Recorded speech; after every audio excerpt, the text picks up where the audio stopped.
Lauren Nicholson, you've had you were here, you were not here, now you're back again. She has just won our CCI4 Star Long here at Mars Bromont. What a special win for you on a Miss Jacqueline Mars owned horse in Larcot Z. Tell us a little bit about that show jumping today. That was a really tough track by Brody.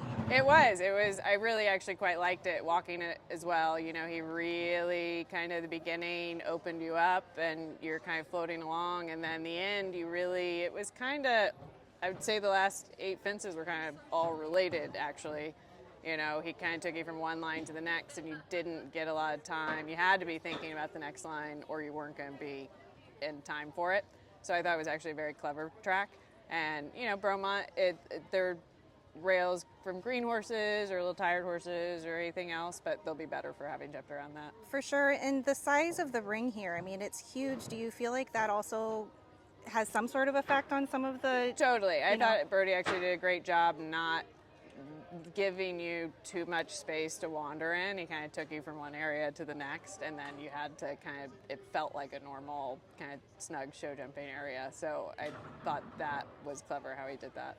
And tell me a little bit about Larcot's show jumping in general. What have you been working on with him to get him ready for this weekend? Not messing him up. That's one of the things. He's always, he was produced beautifully by Will and Reagan, and he's always been a super, careful, try hard show jumper.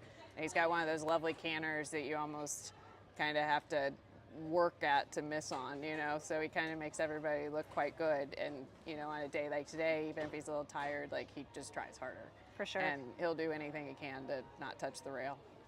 Well, and yesterday you had told me you were a little bit grumpy about having so much time, but you're so pragmatic about it because you know that this is a part of a bigger picture. This is a very special horse that we hope will continue to go on. So what did you kind of learn now that all the pieces are put together this weekend that encourages you about him? Yeah, every time you kind of get a 3-day under your belt with him, it just a little bit gives you a little bit more faith in what you have and just gives you more information kind of stored in your subconscious for the future. I can start hammering at minute 2, he'll have plenty at the end, or vice versa, or just all kinds of things. And every time they run a challenging fitness track like here or Maryland or elsewhere, they just get a stronger, harder base on them, and then next time out they're going to have a better fitness base regardless.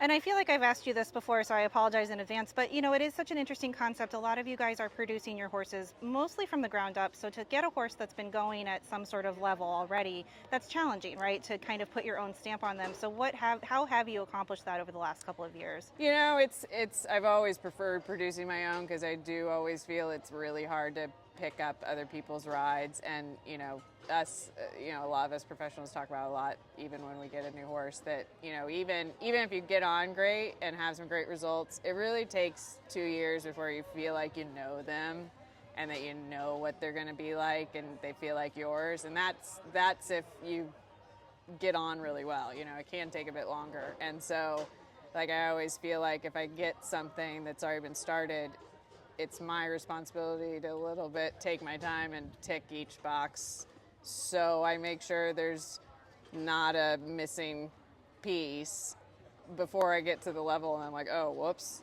I needed that. Forgot about that. and sometimes you create baggage if you do that. Sure. So it's sometimes hard to be patient, but kind of take your time ticking them along until you tick all those boxes and then feel confident enough to pull the trigger and that it's going to work. For sure. I can only imagine how exciting it can be to get a horse that's going and be like, oh, yeah. I have this new toy. Yeah, I want to go right out there, With it, yeah. But the patience is really very similar to a young horse of getting the relationship solidified. I mean, Veronica really taught me that. I think I fell down a lot those first 2 years.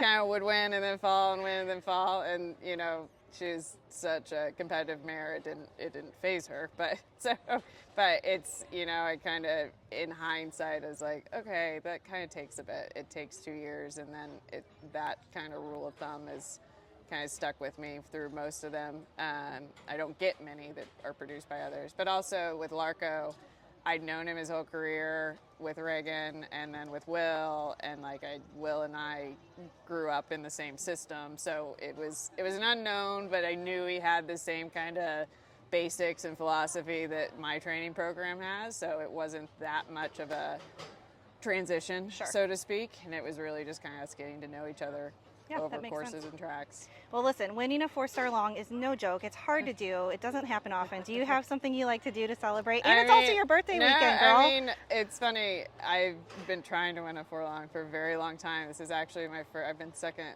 of a lot of them. And honestly, after yesterday, I'd a little bit resigned myself to, like, if it went well, I'd be a bridesmaid again. I was like, probably gonna be second again. Well, happy birthday. What a great way to celebrate your birthday. Congratulations. I know it takes a lot of work to get here, so it's been really great to watch you with this horse, and we'll see you next time. Thank you.